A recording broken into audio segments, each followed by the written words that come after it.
Hi, good morning, and welcome to another series in the Master Contractor webinar series from the Green Law Group. Today's topic is basically one of the most frequently asked questions that are posed to our office when a prospective client or an existing client wants to figure out how to set up their business entity and what kind or what form of business entity they should set up. And typically, the two options that are discussed are whether or not to incorporate their business or whether or not to set up an LLC, which is a limited liability company. Now, before we begin, we'd like to thank all of our sponsors, Easy Law, Blue Book, Building and Construction, Builders Book, and the Ventura County Contractors Association and Ventura County Credit Union. And before we begin, I would like to provide the fair warning that we do that today's presentation is not legal advice, and that given the constantly changing and evolving laws and court rulings, that anything that we discuss here or that I present here today may be subject to change in the future, and that you should consult with an attorney who has substantial experience in this area before you commit to any actions.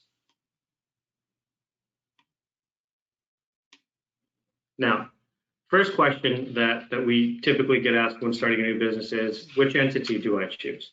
Now, whether you decide to incorporate your business and set it up as a corporation or to organize your business as a limited liability company, it's important to note that what you're basically doing is you're evolving the business from either a partnership or sole ownership into a separate legal entity that is formally recognized by the state, and that entity is and becomes the owner of the business, including all the assets of the business and all its liabilities. In other words, the business itself and any of its assets are owned by either the LLC or the corporation. And so it's important to remember that the similarities and differences in how you incorporate versus how you form the limited liability company are going to dictate the ultimate decision you make in which entity to set up. Now, both do require certain filings with the Secretary of State, and in this state, it's the California Secretary of State, one being an Articles of Incorporation or an Articles of Organization for the LLC.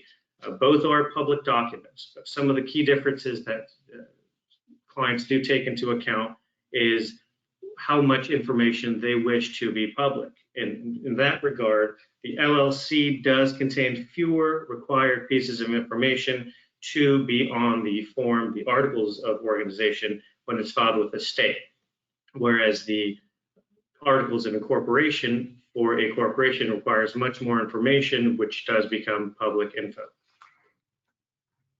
Now, one of the main reasons to form either a corporation or LLC is to avoid personal liability or personal responsibility for the business debts. Since they are both separate legal existences and separate legal entities apart from their owners, they both enjoy certain levels of protection as to the debts and liabilities vis-a-vis those same owners. Whether it's a shareholder or a member, you do enjoy the ability to avoid responsibility for the business's debts. However, there are many exceptions to this general rule. And some of those exceptions that apply to both corporations and LLCs is the fact that you're still liable for certain wrongdoings or certain breaches that you yourself do, such as if there's any breaches of conduct pursuant to an operating agreement, which is the document that controls an LLC, or if there's a breach in the shareholder agreement, which is an agreement entered into by and between the shareholders with respect to a corporation. Additionally, whether it's members of an LLC or shareholders of a corporation, you still can be held responsible for the business's debts and liabilities through a concept called piercing the corporate veil. This is a remedy that the courts will entertain and disregard the corporate or the LLC as a separate existence And with that no longer being in the picture, the shareholder of a corporation or a member of the LLC will be deemed liable. And typically, courts look to a few different factors when deciding whether or not to pierce the corporate veil, and that is referred to as either a unity of interest test, or whether perpetuating or keeping the fiction between a corporation and an LLC and its various owners would be used to perpetuate a fraud or achieve what's considered an inequitable result. And what the courts typically look to, and which we will discuss as part of the differences between the two entities, is whether or not the separate existence of an LLC or a corporation are being kept, whether or not personal expenses are being paid by the corporate account or by the accounts of the LLC, whether or not either entity was undercapitalized, and whether or not the entities, and this applies to both, are used to perpetuate a fraud. In that regard, there are both the LLC and the corporation are very similar in the protections that it does afford, but also in the piercing of those protections if certain items are not kind of statutorily met. Now, the biggest difference in this really comes down to the nuts and bolts of why people choose to set up an LLC or a corporation is with respect to the way they are taxed. So the area of taxation, an LLC, because it is a entity that is designed at the state level, there is no federal designation for a limited liability company. For federal tax purposes, it is considered a pass-through entity. What that means is that the entity itself, the LLC, does not pay federal income tax, and instead its profits or losses flow straight through to the owners.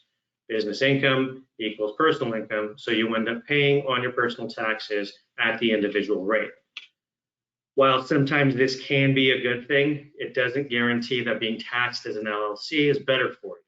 Some certain circumstances, LLC owners can have substantially increased tax bills through the addition of what's called the self-employment tax, which is currently at 15.3%.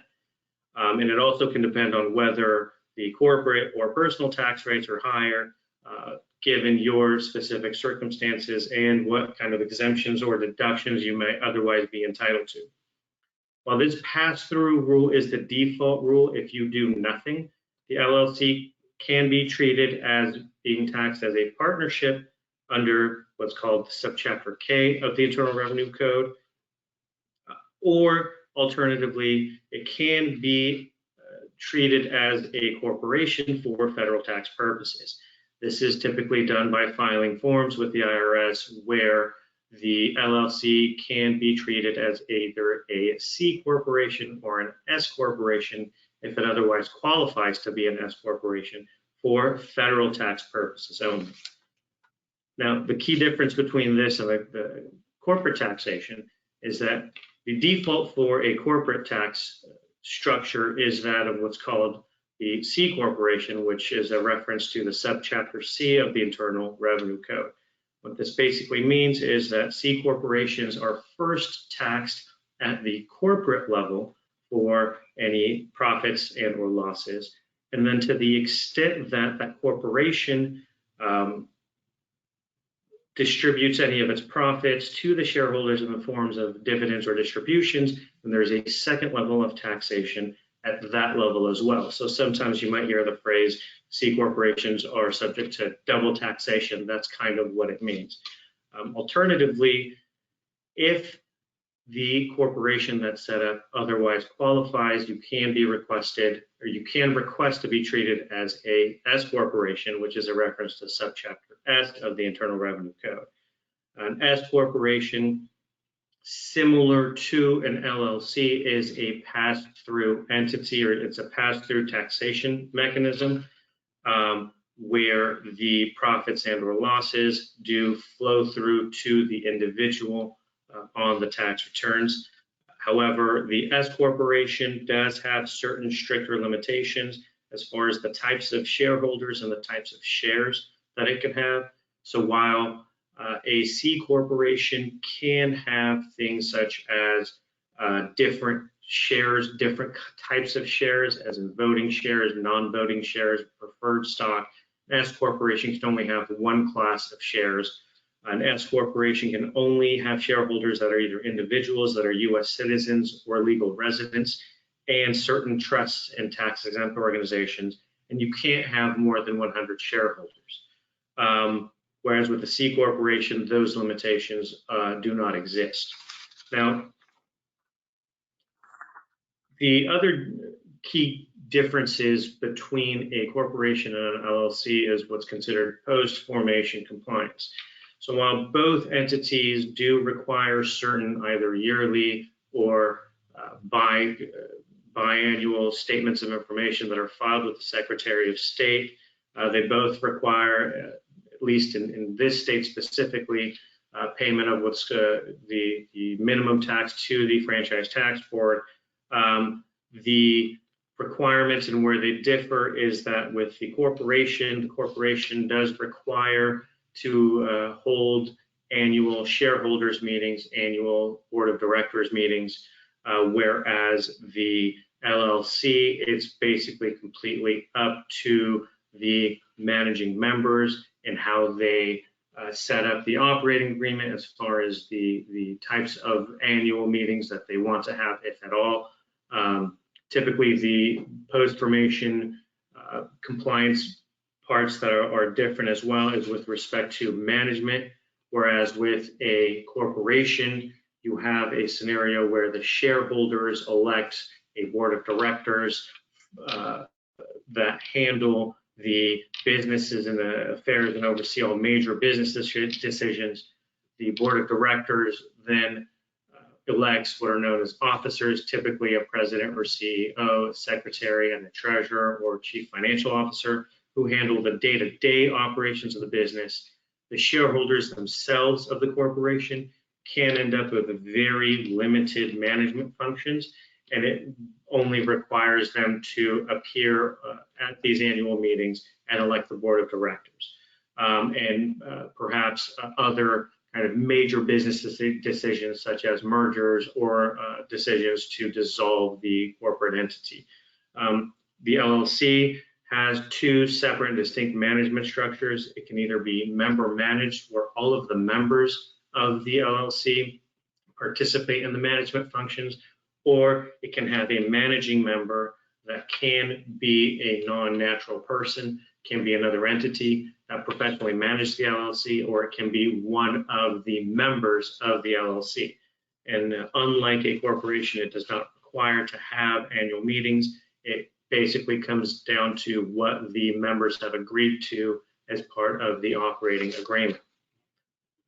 Now, notwithstanding the taxation element, the other big difference between an LLC and a corporation is the ownership piece of these two entities. So typically, when a corporation is set up, assuming there's one class of shares, the shareholders' rights as to any dividends or as to distributions is proportionally based on their percentage ownership.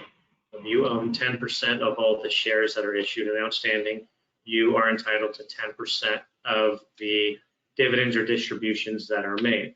However, with an LLC, and this is kind of one of the nice things with an LLC, is that it allows you to be flexible in divvying up the profits and or losses that don't necessarily have to be based on ownership of the LLC. And that can be set up as part of the operating agreement. Now, the other kind of key difference with the LLC and the corporation is outside of a shareholder agreement that can be entered into with respect to a corporation. Corporation shares are much more easily transferable, and you typically, unless there is an agreement that restricts the ability to transfer the shares, they can be freely transferred between third parties. Whereas with the LLC, operating agreements typically require unanimity of consent between all of the members, or at least a minimum of a majority consent between the members, to allow for an interest in that LLC to be transferred to another party. Lastly, one of the biggest kind of criteria, because our office, we primarily deal in construction law, and we primarily represent and provide general counsel to contractors. One of the biggest differences in the distinction between an LLC and a corporation is with respect to licensure. So notwithstanding the fact that if you do have a solo license and you set up a corporation or an LLC, it does require you to get a separate license with the CSLB. It does require a separate license surety bond. With an LLC, there is an additional $100,000 employee worker bond that is required. And this $100,000 bond is for claims made by employees or former employees for things like unpaid wages and other benefits. Typically, what we recommend is for construction companies or contractors to not set up their businesses as LLCs, because this additional bond that is required can end up being kind of a target on the company's back as far as claims that might not otherwise be filed with the bond companies. So that is the presentation. We are going to open up for any questions that our viewers have. And the first question is from Ms. Parent. Is there a printout of this? We can certainly provide you the PDF of the presentation if you provide us. I believe we do have your email address, so we can send out a PDF of the slides.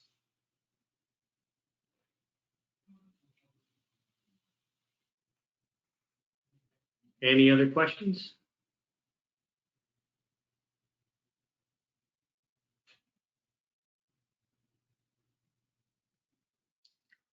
All right, well, if there are no other questions, we thank you for your time. And if there are any questions that come up, please feel free to either email myself at mike@thegreenlawgroup.com or give us a call at 805-306-1100. Thank you very much.